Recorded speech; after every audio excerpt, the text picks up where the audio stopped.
తెలంగాణ ఉద్యమకారుల joint action committee రాష్ట్ర vice chairman భోగ పద్మ గారు మనతో ఉన్నారు. రాబోయే కాలంలో ఎలాంటి కార్యాచరణ ఉంది, ఇప్పుడు రానున్న ఎన్నికల్లో వారి సపోర్ట్ ఎట్లా ఉంది అనేది కూడా పూర్తి వివరాలు తెలుసుకునే ప్రయత్నం చేద్దాం.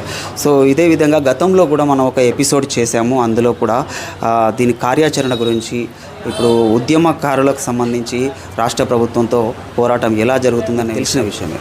సో ఈరోజు వచ్చేసి పద్మ గారు నమస్తే.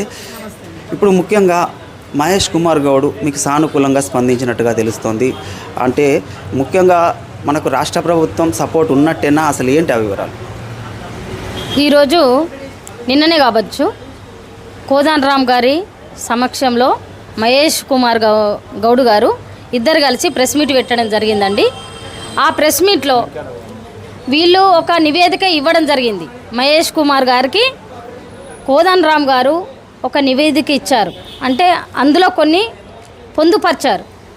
తెలంగాణ ఉద్యమకారులకు మరి వాళ్ళు గుర్తింపు కోసము బాధపడుతూ ఉన్నారు, కష్టపడుతూ ఉన్నారు. కాబట్టి వాళ్ళను గుర్తించాలంటూ మరి మన కాంగ్రెస్ ప్రభుత్వ రాష్ట్ర అధ్యక్షులకు మరి ఇవ్వడం జరిగింది. దానికి వారు కూడా సానుకూలంగా స్పందించినట్టు మనకు తెలుస్తూ ఉంది. దీన్ని మేము సంతోషిస్తున్నాం, చాలా సంతోషం. కానీ ఇది మరి పొలిటికల్ డ్రామానా లేకుంటే నిజమా అన్నది మాకు ఒకటి క్లారిటీ కావాల్సిన అవసరం ఉంది. నిజమైతే మాత్రం ఈ రాష్ట్రంలో ఉన్న తెలంగాణ ఉద్యమకారులందరూ కూడా సంతోషిస్తారు. కాంగ్రెస్ ప్రభుత్వానికి కూడా మేము మా మద్దతు తెలుపుతాం.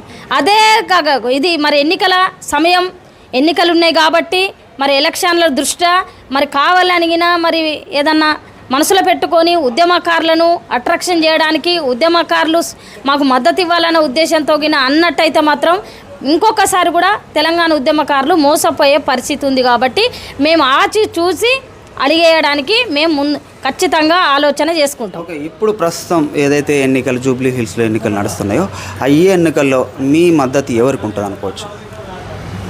జూబ్లీ హిల్స్ ఎన్నికలు ఈ మూడు పార్టీలు కూడా, బీజేపీ పార్టీ కానీ, బీఆర్ఎస్ పార్టీ కానీ, కాంగ్రెస్ పార్టీ కానీ, ఈ మూడు పార్టీలు కూడా తెలంగాణ ఉద్యమకారులను మోసం చేసిన పార్టీలే. బీజేపీ పార్టీలో తెలంగాణలో గెలిచినటువంటి ఎమ్మెల్యేలు కానీ, ఎంపీలు కానీ ఏ రోజు కూడా తెలంగాణ ఉద్యమకారులు వాళ్ళ ఆవేదన, బాధ, మరి ఇన్ని కష్టాలు పడుతూ ఉన్నారు, వాళ్ళకు మీరు ఏదైతే హామీ ఇచ్చిండ్రో అది నెరవేర్చుండ్రని ఏ రోజు బీజేపీ పార్టీ మాట్లాడలేదు. అదేవిధంగా బీఆర్ఎస్ అయితే గత 10 సంవత్సరాలు పరిపాలించిన కేసీఆర్ గారు, మరి ప్రతిపక్షంలో ఉన్న కేసీఆర్ గారు ఏనాడు కూడా ఉద్యమకారులు ఆయన పరిపాలించినప్పుడు ఉద్యమకారుల గురించి స్పందించలేదు. ఇప్పుడు కూడా ఎలాంటి స్పందన లేదు. కాబట్టి అవి రెండు కూడా మాకు వ్యతిరేకమైన పార్టీలే. ఇంకొకటి, కాంగ్రెస్ ప్రభుత్వము మాకు ఇంతో అంతో మేము ఉద్యమకారులను గుర్తిస్తాము, తెలంగాణ ఇచ్చింది మేమే, తెలంగాణ ఉద్యమకారులను కూడా ఆదుకుంటామని ఒక హామీ ఇచ్చింది నిజమే. కానీ ఇప్పటి వరకు కూడా మా గురించి ఆలోచించని పరిస్థితి. కాబట్టి మేము ఈ 3-4 రోజులలో మా రాష్ట్ర అధ్యక్షులు సుల్తాన్ యాదగిరి అన్న గారి సమక్షంలో మేమంతా కోర్ కమిటీ కూర్చొని మేము ఎవరికి మద్దతు ఇవ్వాలి, లేకుండా మద్దతు ఇవ్వడమా ఇవ్వకపోవడం అన్నది నిర్ణయం తీసుకొని ఈ 3 ఉన్న పరిస్థితులలో మీకు సానుకూలంగా ఏ పార్టీ ఉంది, ఏ పార్టీకి మద్దతు ఇచ్చే అవకాశాలు ఉన్నాయి అనే వివరాలు మీకేమైనా అర్థమైనాయి? మాకు సానుకూలంగా ఏ పార్టీ లేదండి. కాకపోతే నిన్న మహేష్ కుమార్ గారు, కోదండరామ్ గారు మాట్లాడిన మాటలు వింటే కొంచెం ఉద్యమకారుల కొంచెం సంతోషంగా అనిపించింది. వాళ్ళు నిజంగా ఉద్యమకారుల మీద ప్రేమతోటి మాట్లాడారా, లేకపోతే ఏమన్నా మరి ఎలక్షన్ల దృష్ట్యా మరి మమ్మల్ని ఏమన్నా మభ్యపెట్టడానికి మాట్లాడింది అన్నది క్లారిటీ రాలే. కాబట్టి మీరు గత కొన్ని రోజుల నుంచి, అంటే ఈ ఉద్యమం జాయింట్ యాక్షన్ కమిటీ ఉద్యమకారులకు ఈ రోజు నుంచి నిన్నటి నుంచి పోరాటం చేస్తలేదు, అంటే గత కొన్ని రోజుల నుంచి పోరాటం చేస్తుంది. ఇదే మహేష్ కుమార్ గౌడ్ ఇప్పుడు ఈ ఎన్నికల పర్వంలోనే మీకు సానుకూలంగా స్పందించడం మీకు గల రహస్యం ఏమైంటుంది? అదే చెప్తున్నాం కదా అండి, రహస్యం ఏంది అంటే ఎన్నికల దృష్ట్యా ఇప్పుడు స్థానిక ఎన్నికలు ఉన్నాయి, జూబ్లీ హిల్స్ ఎన్నికలు ఉన్నాయి. కాబట్టి మరి ఎన్నికలలో మరి తెలంగాణ ఉద్యమకారుల వ్యతిరేకత ఉన్నది. కాబట్టి ఎక్కడ ఓడిపోతామన్న ఉద్దేశంతో గింట కాంగ్రెస్ ప్రభుత్వం రాష్ట్ర అధ్యక్షుల వారు ఏమన్నా స్పందించినట్టు గింట మమ్మల్ని ఏమన్నా పక్కదారి పట్టించే ప్రయత్నం జరుగుతుందా, లేకుంటే నిజానికి లేదు నిజంగా మేము గుర్తిస్తాము, వాళ్ళ గుర్తింపు కార్డులు ఇస్తాము, 250 గజాల భూమి ఇస్తాము, వాళ్ళకు పెన్షన్ ఇస్తాము అని అనుకూలంగా ఉన్నారు అన్నది మాకు అర్థం అవ్వట్లేదు. కాబట్టి మేము కూర్చుంటాం. మా కోర్ కమిటీ మేము ఈ 4-5 రోజులలో కూర్చొని మేము ఏ పార్టీకి మద్దతు ఇవ్వాలనో మేము పార్టీకి మద్దతు ఇస్తామా లేకుంటే మద్దతు ఇవ్వకుండా సైలెంట్గా ఉంటామా అన్నది మేము నిర్ణయించి మా అధ్యక్షుల వారి ఆదేశాల మేరకే మేము చెప్పబోతున్నాం. అగర్ ఇప్పుడు కనుక మీరు రాష్ట్ర ప్రభుత్వం ఏదైతే కాంగ్రెస్ ప్రభుత్వం ఉందో మీరు సపోర్ట్ చేయకపోతే రానున్న రోజులలో మీకు ఏమన్నా వ్యతిరేకత ఉండే అవకాశాలు ఉన్నాయా? ఇవాళ మేము సపోర్ట్ చేయలేకపోవడం దానికి కారణం ఉంది కదండి. ఇప్పుడు తెలంగాణ ఉద్యమకారులకు తెలంగాణ ఇచ్చింది మేమే, తెలంగాణ ఉద్యమకారులకు మేమే న్యాయం చేస్తామని వాళ్ళ నోటి నుండి వాళ్ళే చెప్పారు, వాళ్ళ నోటి నుండి వాళ్ళే మేనిఫెస్టోలో పెట్టారు, రాష్ట్రమంతా తిరిగారు, ఉద్యమకారులకు న్యాయం చేస్తానన్నారు. కాబట్టి మేము రోడ్ ఎక్కినాం. ఇవాళ రోడెక్కి కొట్లాడుతున్న పరిస్థితి.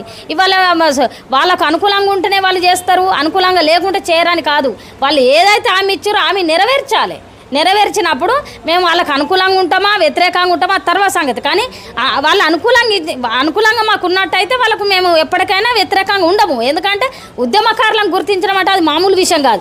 ఎందుకంటే ఉద్యమకారుని చెప్పుకున్న కేసీఆర్ గారు ఇవాళ మమ్మల్ని మోసం చేసి మమ్మల్ని నట్టడం ఉంచి ఆయన కుటుంబాన్ని మాత్రమే ఆయన మంచిగా నిలుపుకొని మొత్తం ఇక్కడ దేశం మొత్తం ఆయనకు ఆస్తులు కూడా పెట్టుకొని ఇలా మమ్మలను రోడ్డు పాలు చేసాడు. కాబట్టి ఒకవేళ కాంగ్రెస్ ప్రభుత్వం గింట మాకు అనుకూలించి మమ్మల్ని దగ్గర చేసుకుంటే మాత్రం రాబోయే రోజులల్లో వాళ్ళది కూడా చూస్తాం. మేము నిజమా అబద్ధమని చూసినాక వాళ్ళు నిజంగా మా తరఫున నిజంగా నిలబడితే మాత్రం మేము అనుకూలంగా ఉండే అవకాశం 100% ఉంది. సో ఇది ఓకే. ఇప్పుడు రానున్న రోజులలో మీ జాయింట్ యాక్షన్ కమిటీ కార్యాచరణ ఏ విధంగా ఉండబోతుంది? అంటే మీరు ఎలాంటి కార్యక్రమాలు చేపట్టబోతున్నారు, ప్రభుత్వానికి ఎలాంటి ప్రెషర్ ఇవ్వబోతున్నారు, ముఖ్యంగా మీ డిమాండ్స్ ఎలా ఉన్నాయి? మా డిమాండ్స్ అంటే అండి ఇప్పుడు ఒకటి ప్రకటన వచ్చిందండి, కొంచెం సంతోషంగా ఉంది. అది ఇప్పుడు మీకు చెప్పినట్టుగా అది అనుకూలంగా ఉందా వ్యతిరేకంగా ఉందా అని తర్వాత తెలుస్తుంది మనకు.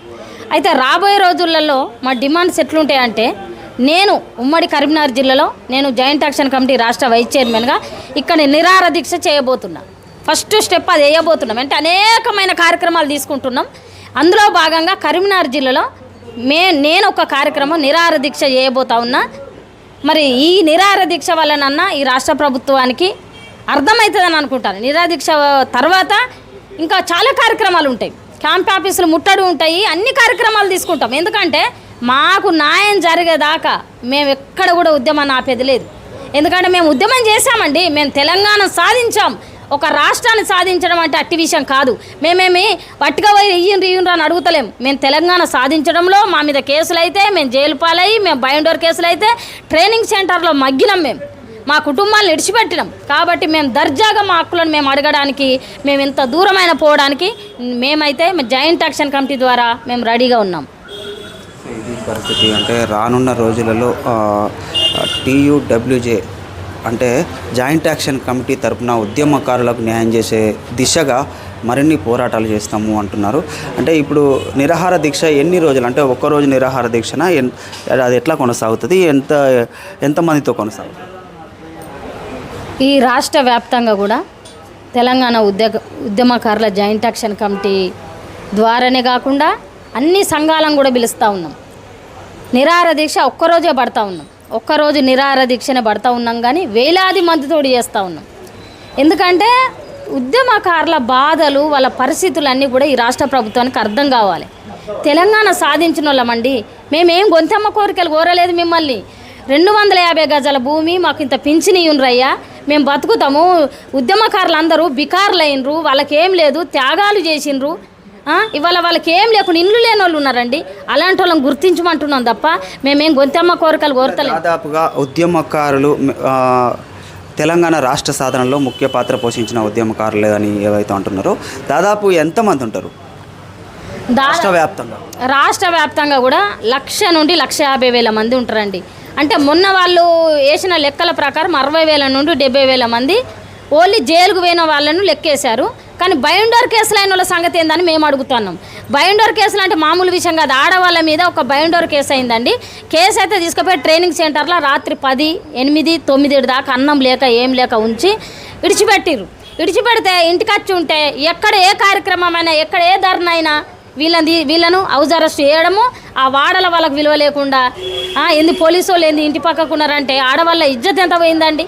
కాబట్టి బైండోర్ కేసులను కూడా అది రికార్డే, కాబట్టి గవర్నమెంట్ రికార్డే అది, కాబట్టి అదిని కూడా మీరు పరిగణలోకి తీసుకోవాలి.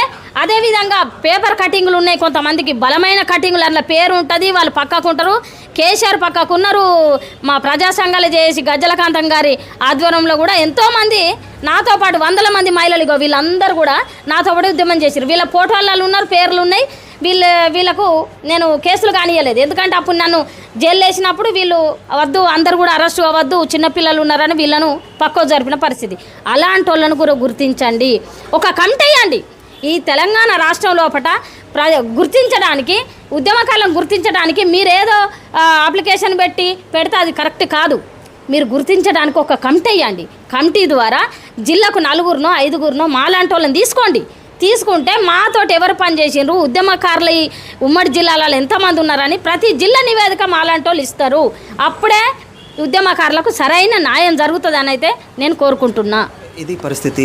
రాష్ట్ర వైస్ చైర్మన్ బోగే పద్మ ఇప్పటివరకు వారి మాటల్లో విన్నాము మనం. రాబోయే రోజులలో ఉద్యమకారులకి న్యాయం జరిగేంత వరకు కూడా విశ్రమించేది లేదు, పోరాటం చేస్తూనే ఉంటాము, ప్రభుత్వంపై ఒత్తిడి తెస్తూనే ఉంటాము. వాళ్ళు చెప్పింది కదా మేము అడుగుతుంది, మేము గొంతెమ్మ కోరికలు ఏం కోరడం లేదంటూ మాట్లాడారు. చూస్తూనే ఉండండి టుడే తెలంగాణ.